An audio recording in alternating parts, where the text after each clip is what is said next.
Now, for those of you who don't watch my channel, you probably do not know what I think about real life streamers. I think that they're taking a very huge risk because almost exclusively every single real life streamer that I know eventually runs into the police. And so it's just not worth it. Like most real life streamers go out there, they're making themselves cheeky little shits in public, they're antagonizing people, and eventually the cops arrive. And the people that are donating money and are egging them on, they're cheering and they're laughing as they're getting in trouble with the cops. Again, many such cases. Ice Poseidon is one of them. I remember the Andy Worski incident, the one where he had the gun. Like I can just go on and on and on, but like usually when you're real life streaming on a daily basis, you run into troubles with the law. And like for the extra dollar, for the extra attention, I just don't think it's worth it. Just stream from the comfort of your home where it's safe.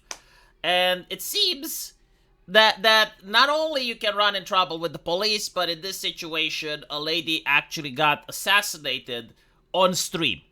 And as you can see, this is going viral even outside of Japan. It's got almost 1 million views now. Everyone is talking about it.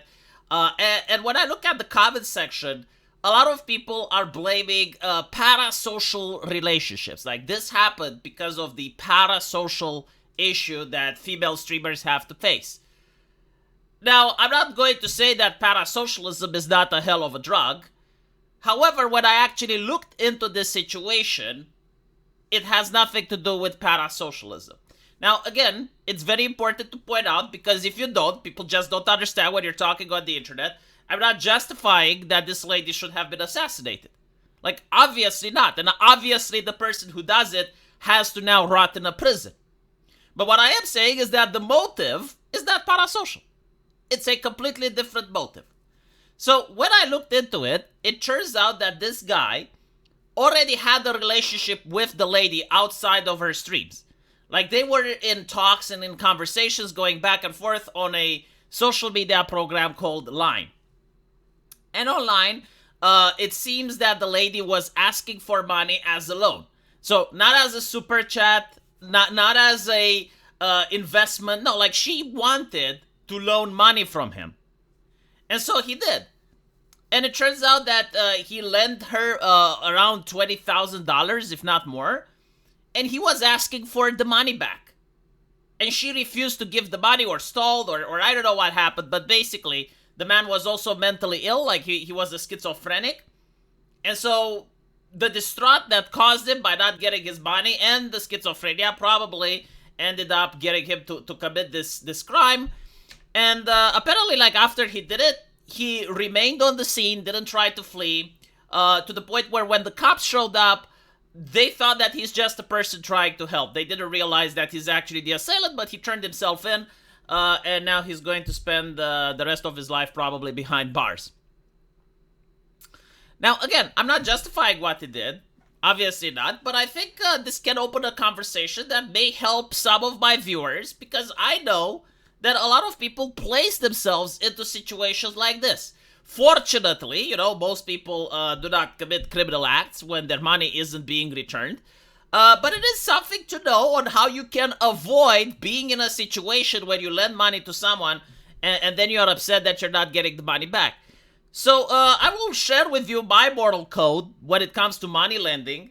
And then you guys can decide if it's a good code or not so you can apply it in your life. Because, again, you know, like lending money to someone and then not having them back does cause a lot of distress. And of course, there's also the other part of the issue where you borrow money from someone and then you can end up in a situation where you can't pay that money back and you can genuinely be in danger, as we can see here, because you don't know the type of people that are out there. You don't know the type of issues that the person that borrowed your money goes through. And so this situation should be avoidable. And it can be avoidable if you just have the good morals and understand how people work. So when I lend money to someone, I always make sure that I'm lending money that I'm willing to lose. Because, again, when you give someone money, there's no guarantee that they will give it back to you, right? Unless they're like a very close family member or someone like that. If you go in with the mindset that the money you're lending, you're willing to lose, when the person doesn't pay back you the cash that they owe, then you can still, damage your friendship with them and never lend them money again, or be very cross and be willing never to speak with them. But you're in a different mindset now. Now you're in a mindset that, okay, well, I expected this to happen. And so you're not going to act in an irrational manner. Like, you're not lending money that you will need for something else urgently, right? Like, you're not lending money that's going to be to pay your taxes in the future, or you're lending money that you owe to someone else so that when the time comes, you're now panicked, you're stressed out, you don't know what to do, and you become irrational, right? You never need to lend that money no matter the situation. Always, and I mean always, just lend the type of money that you are willing to lose. And so if you do that, you're not going to end up in this particular situation. Secondly, try not to lend money to people who are irresponsible. Like, it's one thing to lend money to a person that has their washing machine breaking down, or maybe their kid gets sick and they need money for a hospital. But if you lend money to a person that's like constantly mismanaging funds, and so my advice that I'm also going to share with my children is, do not lend money from strangers if you don't know for 100% sure that you're going to be able to pay them back. Because you don't know them. They're a stranger, right? They can be a psychopath. They can be a schizophrenic. You can place them in a financial pickle where they're pressured by other people, by third parties, to pay a debt. And they're going to look at you as the source of their problems. So by not lending money, you avoid positioning yourself into such situations. I'm not saying never lend money, but like, if you need to lend some money, take a small sum, either from a family member or a close friend, someone that you know. Never lend money from strangers, from complete strangers. And so this sets us to the other conversation about when you should lend money to other people. Because I have seen friends, and I know acquaintances that have lent money, got burned, and then they acted irrational. And you can avoid acting irrational if you just realize when you're lending money to someone else that those are money you can potentially never see again. So if you're lending money that you're comfortable with losing, now you're in a different mindset.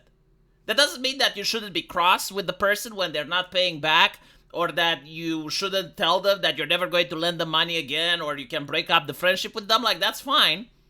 But what's important is that now you're in a different mindset. Now it's less likely for you to be irrational because you have lent the money that you expected to lose.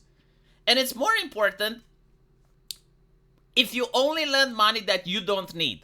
Like, never lend money that you'd be using in order to pay your taxes later on, or lend money that you need in order to pay another debt. Because when that debt comes due, if the person that you lent money to isn't paying you back, now you're in trouble.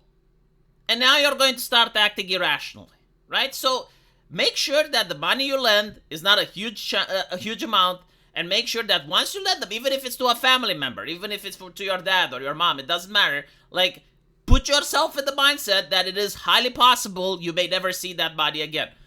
Now, if you insist on lending someone a huge amount of sum, in this case like $20,000, Jesus Christ, have a contract. Like, you must have a contract. Because when that person isn't paying, then you can actually take them to court.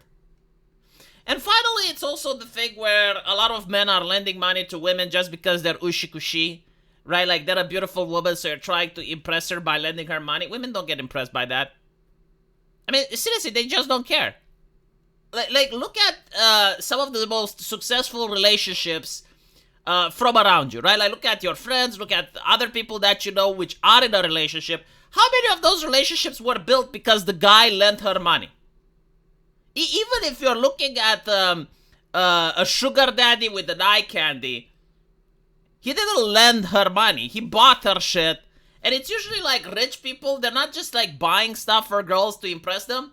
It's like they have a different mindset, right? Like, when you're rich, you're in a different mindset and in a different body language and behavior, to the point that that is the thing that attracts women.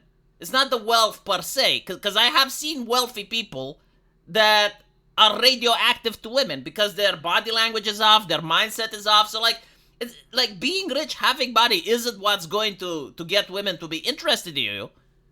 and the ones that do are faking it, right? So, like, in this situation, it does seem that the woman was a con artist.